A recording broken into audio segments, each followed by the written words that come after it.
안녕하십니까. 신지식인 정희태입니다. 저는 국립한국복지대학교 특임교수를 역임했습니다. 베트남에서 한국인들이 망하는 이유 7번째 이야기입니다.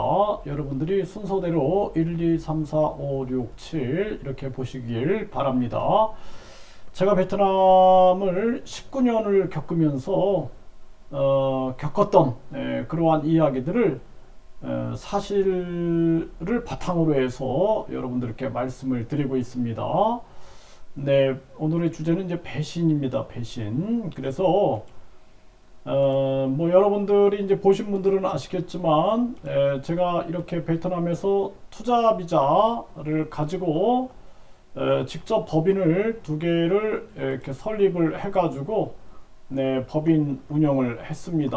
네, 그래서 정식으로 투자 허가서를 받아가지고 이렇게 법인을 운영을 해 봤기 때문에 제가 여러분들께 말씀을 드릴 수가 있고요.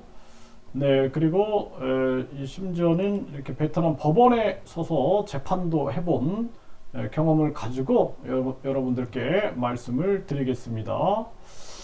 제가 이 19년 전이죠. 그러니까 2005년도에 베트남에 처음 갔을 때 처음에 그냥 우리나라 정보통신부 공무원들하고 그리고 베트남 국회의원하고 회의가 있다. 저도 거기 초대를 받아서 우연찮게 갔어요. 우연찮게. 그래서 호치민 대학교 교수가 통역을 하고 또 베트남 국회의원하고 함께 베트남 전자정부를 만든다 그래가지고 그 부분에 대해서 이렇게 논의했던 게 2년이 돼서 베트남에 갔는데 저는 왠지 베트남이 굉장히 이렇게 뭐라 그럴까 친근하게 다가왔어요. 다른 사람들은 더럽다 뭐 냄새난다 막 이렇게 얘기를 하는데 저는 굉장히 친근하게 다가오고 제가 어렸을 때 시골에서 자라서 그런지 옛날 생각이 참 많이 났습니다. 그러니까 2005년도면은 뭐 굉장히 아직은 그렇게 많이 발전이 안 됐던 그러한 시점이었는데 참 친근하게 다가왔어요.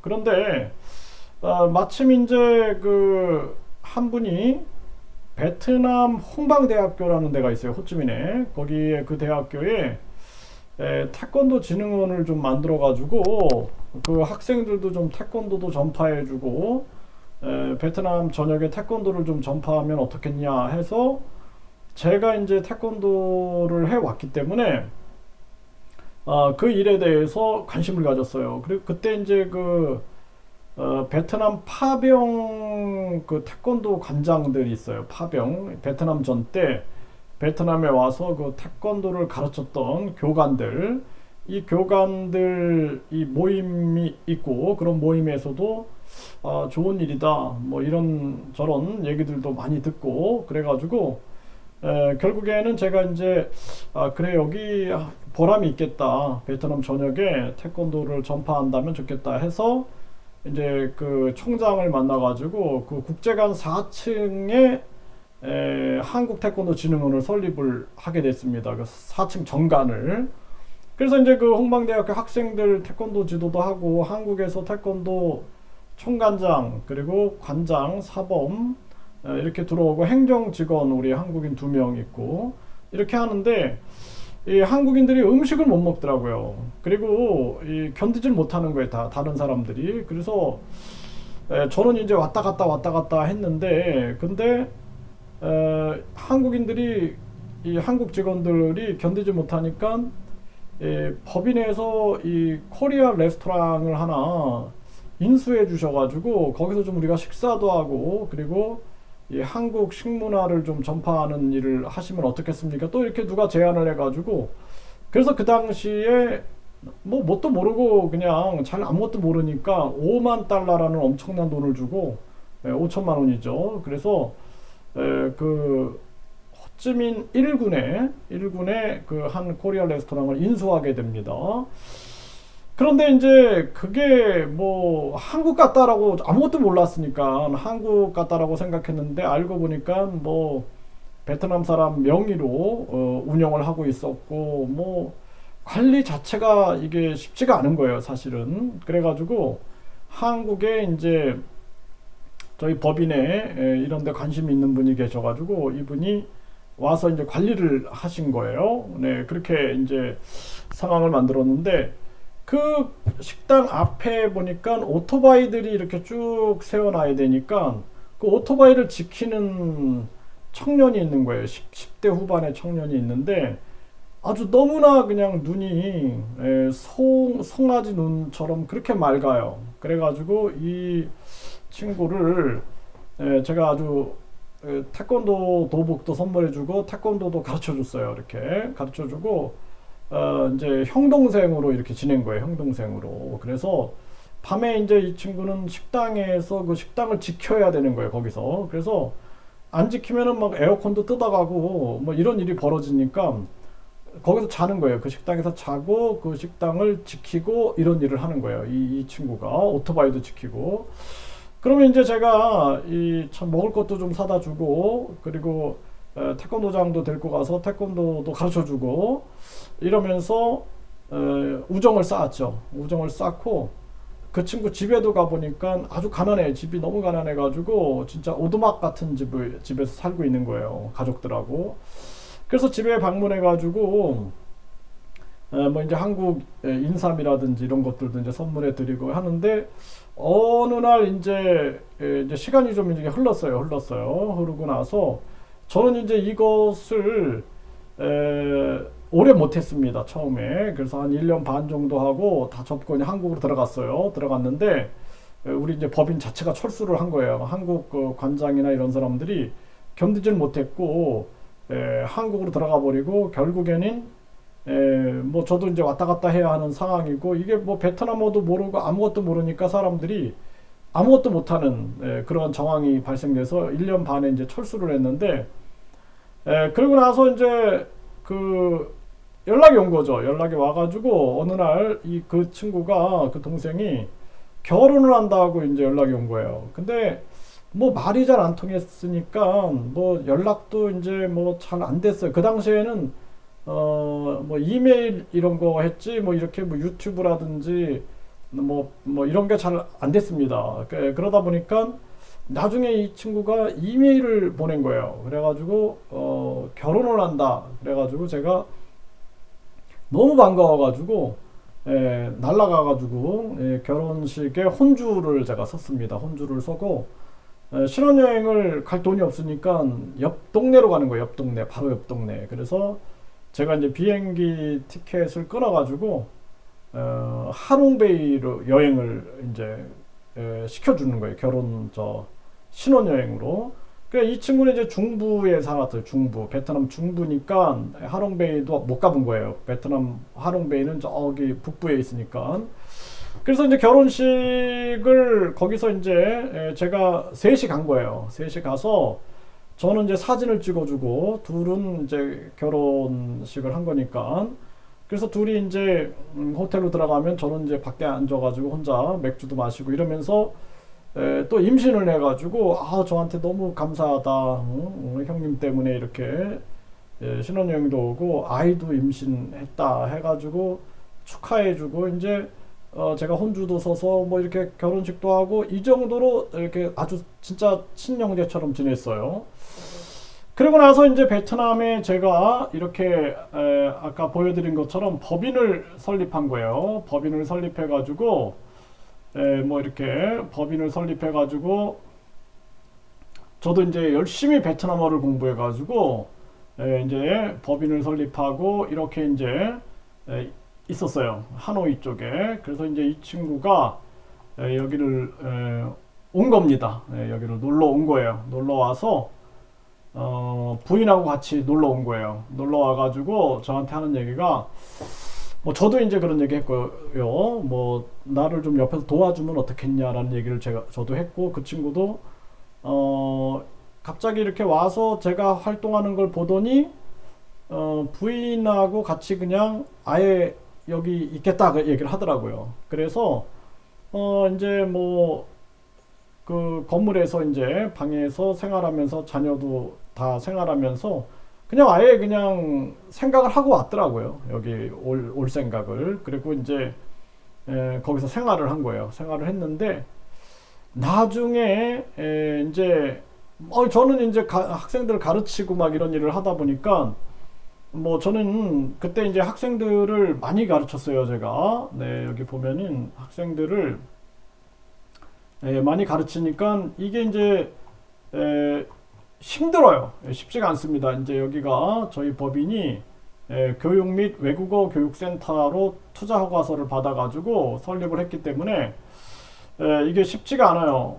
그래서 이렇게 학생들을 가르쳐야 되니까 저는 이 학생들을 가르치고 있는 거예요. 이렇게 가르치는데 이 학생들을 가르치다 보니까 뭐 재무 관리든 뭐든 이건 제가 못 하잖아요. 전혀 못 하잖아요. 이게 다 맡긴 거예요. 다 맡기고 저는 열심히 이제 학생들만 가르치고 했는데 학생들이 이런저런 저한테 얘기를 해주는 거예요. 저 사람들이 좀 이상하다, 믿지 말아라, 이런 얘기들을 자꾸 해주는 거예요. 그래서 학생들이 나를 이간질을 하나 이렇게 생각을 했거든요. 나랑 어떤 관계에 있는 사람인데 이렇게 학생들이 이간질을 하나 보다. 근데 계속 심지어는 한국어로, 이제 제가 베트남어를 당시 잘 못했기 때문에 한국어로 써서 믿지 말고 저 사람들이 횡령을 하고 있다, 막 이런 얘기를 써주는 거예요. 그래서 저 사람들이 나를 이간질을 시키는가 보다. 저는 그 말을 믿지 않았거든요. 나랑 어떤 관계에 있는 사람들인데 설마.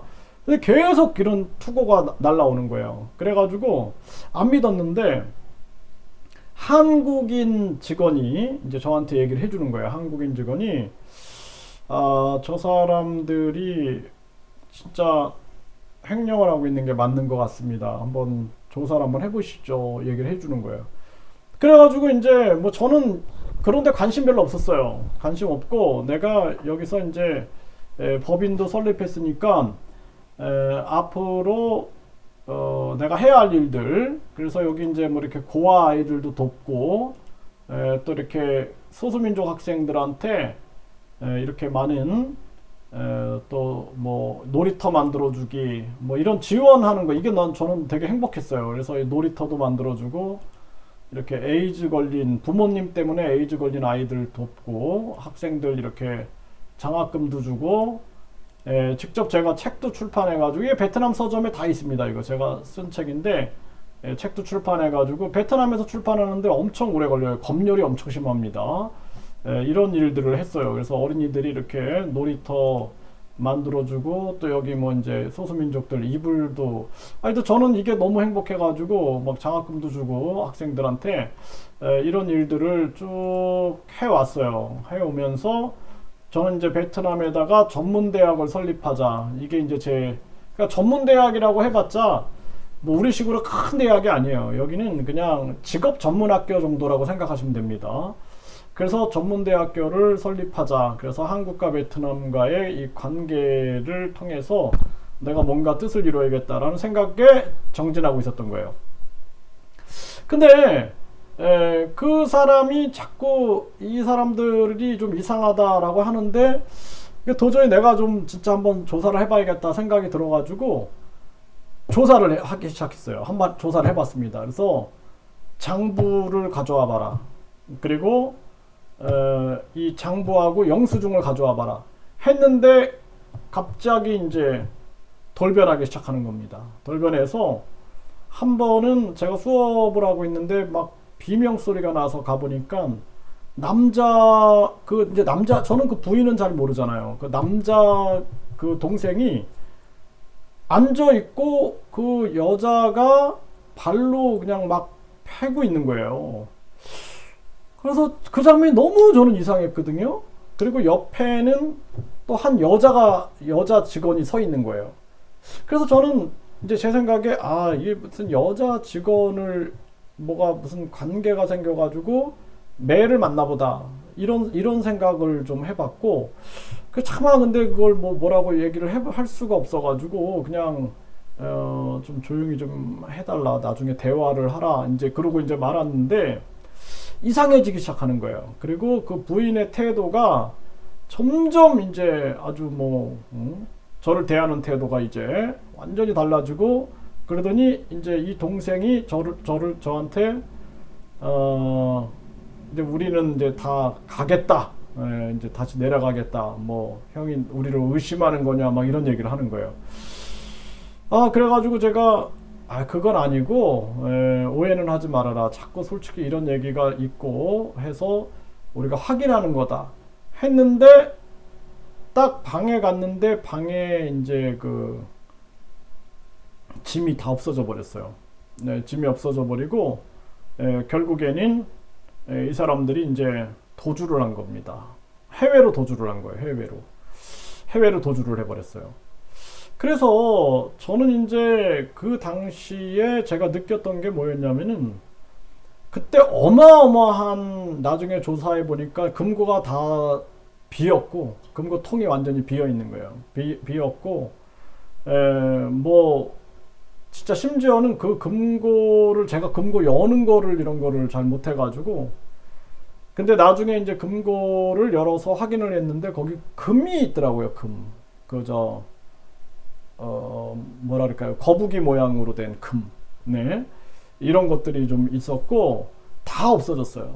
싹 없어지고 해외로 가버린 겁니다. 네. 그래가지고 그 전에 그 남자 동생이 저한테 그런 얘기를 했어요. 아주 그 뭐라 그럴까 비장한 각오로 저한테 얘기를 하는 거예요. 자기 아내지만 형이 한번 조사를 해봐야 되겠다. 이 가족들을.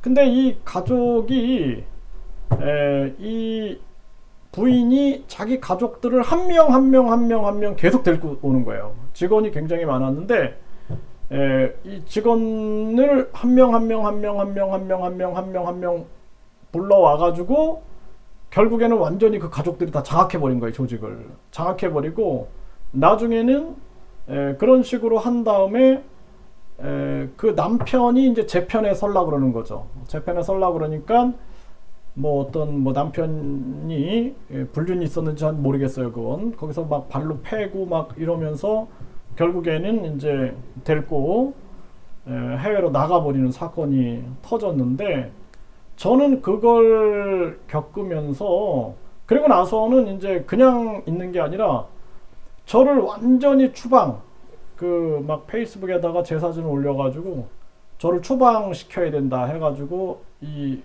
계속 올리더라고요. 그런 걸 보면서 참 잔인하구나라는 생각을 했고 그리고 급기야 진짜 도저히 안 되겠다. 도저히 안 되겠다. 이거 조사를 한 직원들이 거의 한 5명이 붙어가지고 이걸 싹 조사했는데 뭐 이 횡령 금액이 어마어마한 거예요.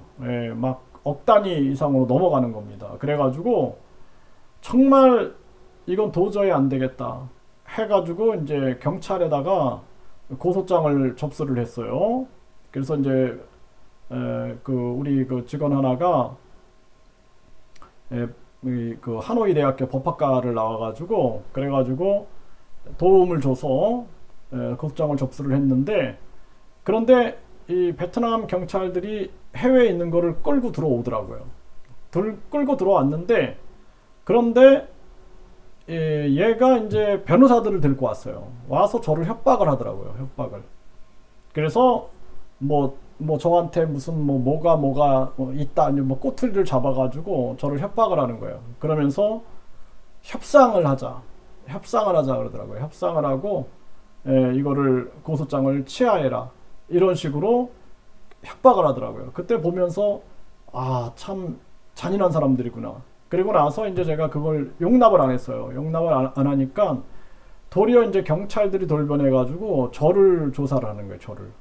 왜 나를 조사하냐 그랬더니 역고소가 들어왔다. 그럼 조사해라. 아무것도 안 나오는 거예요. 저한테. 아무것도 안 나오니까 너무나 그리고 이제 경찰 돈이 많으니까 이 사람이 돈이 이제 횡령한 돈이 많으니까 경찰한테 전해줬는지 안 전해줬는지 그건 제가 알 수가 없어요. 그런데 나중에는 경찰이 그냥 저를 피를 말리는 거예요. 계속 피를 말리는 거예요. 일주일에 한 번씩 계속 부르고 어떤 때는 2번 일주일에 2번 불러가지고 피를 말리고 그리고 이제 예를 들어서 우리식으로 말하면 송파 경찰서다 그러면 송파 경찰서에서 조사를 하다가 이거를 서울 경찰청으로 올려버리는 거예요. 예, 하노이 경찰서로 이제 올려버리는 거예요. 그래서 여기서 조사를 하고 그 다음에 다시 여기서 처음부터 또 조사를 하는 거예요. 그리고 그 다음에는 또 다시 그거를 뭐 어디 무슨 외국인 담당하는 또 아예 그냥 공안 999에서 해야 된다. 그리고 또 글로 또 올리는 거예요. 계속 저는 이동시키고 또 처음부터 다시 시작하고 이런 식으로 계속 하는 거예요. 그래갖고 피를 그냥 말려버리는 겁니다. 그렇게 한 2년을 막 하니까 사람이 진짜로 피가 말라버립니다. 피가 말라버려요. 네. 이런 식으로 하더라고요. 물론 저한테도 이제 베트남 경찰들이 연락을 하는 거예요. 저는 이제 자신들이 도움을 줄 테니까 네, 얼마를 주면은 자기들이 조사를 완전히 확실하게 해가지고 이걸 잡아넣겠다라는 그런 얘기를 하는 거예요. 근데 제가 거기서 고민들을 많이 했어요. 내가 이렇게 하는 것이 도리어 이 사람들한테 말려 들어가는 것일 수 있다. 아무리 베트남 문화가 이러쿵저러쿵 할지라도. 그래서 그거를 거부했던 적이 있었는데 그 이유도 계속 피를 말리는 겁니다.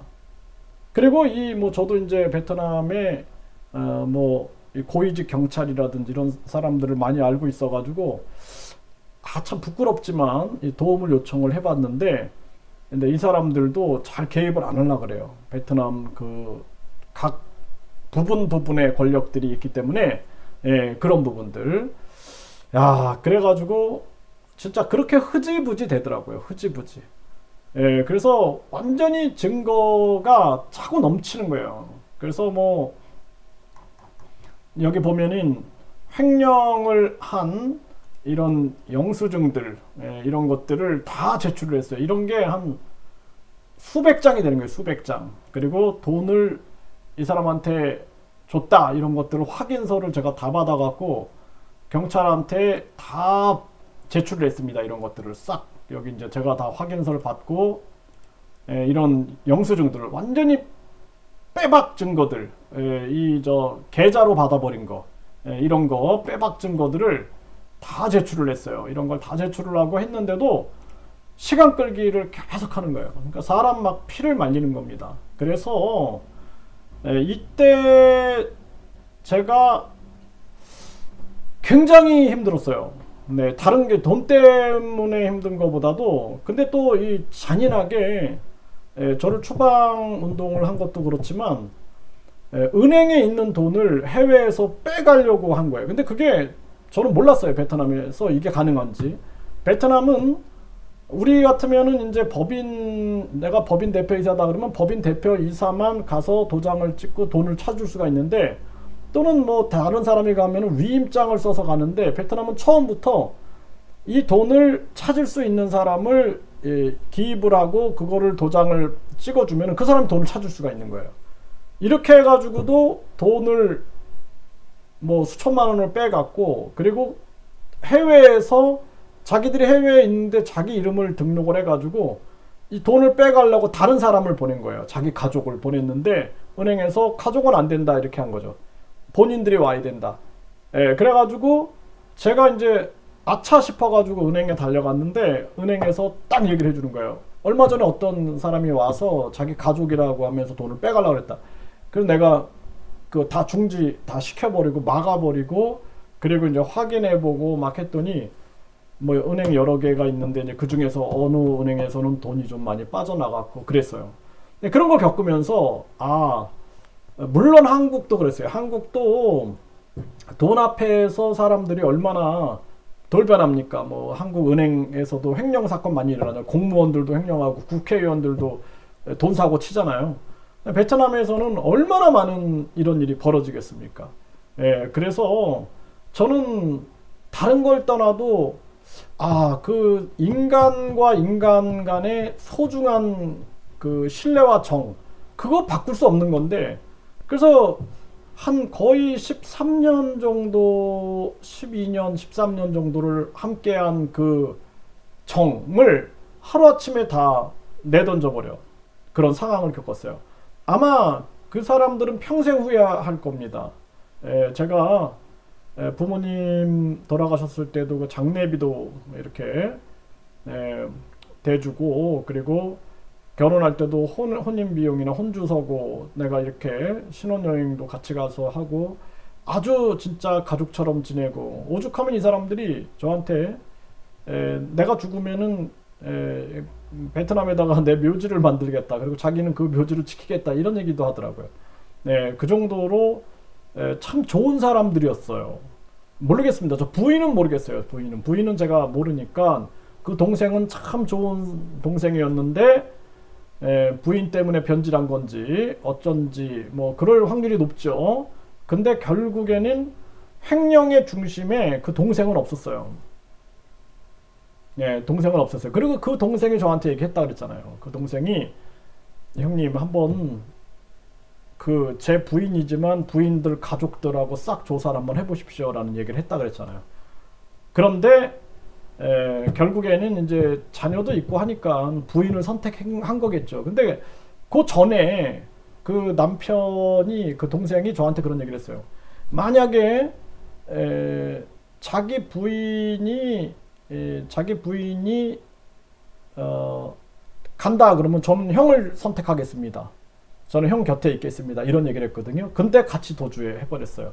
아마 이제 자녀 때문에 눈물을 머금고 도주한 게 아니겠는가, 이런 생각을 합니다. 근데 지금은 다 용서했어요. 지금은 제 마음속에서 다 용서를 했고, 다시 만난다면은 뭐 제가 같이 뭐 맥주 한잔 할 수 있는 그런 마음으로 이 영상을 찍는데, 지금 솔직히 말해서 저는 이 영상을 베트남 관련해서 이 영상을 찍을 때 이게 되게 힘들어요. 옛날 생각이 나가지고 힘들어요. 굉장히 힘든데, 그럼에도 불구하고 제가 이 영상을 찍는 이유는 저처럼 많은 사람들이 당하지 않길 바란다 라는 거예요. 그리고 요즘에 한국 경제가 어렵고 하니까 너도 나도 베트남으로 들어간다, 또 뭐 베트남이 기회의 땅이다 막 홍보하는데, 여러분 생각해 보세요. 언어 자체가 안 되는데 이런 엄청난 사건들을 겪으면서 여러분들이 저처럼 이렇게 막 법정에도 서보고 막 이런다고 생각해 보세요. 끔찍하지 않습니까? 그러니까 여러분들이, 제가 이런 걸 보여드리는 거예요. 일부러 제가 이 뭐 투자비자 뭐 이런 거 다 증거 자료들을, 이런 거 난 볼 때마다 가슴이 너무 아파요. 그럼에도 불구하고 제가 이렇게 보여드리는 거예요. 여러분들한테.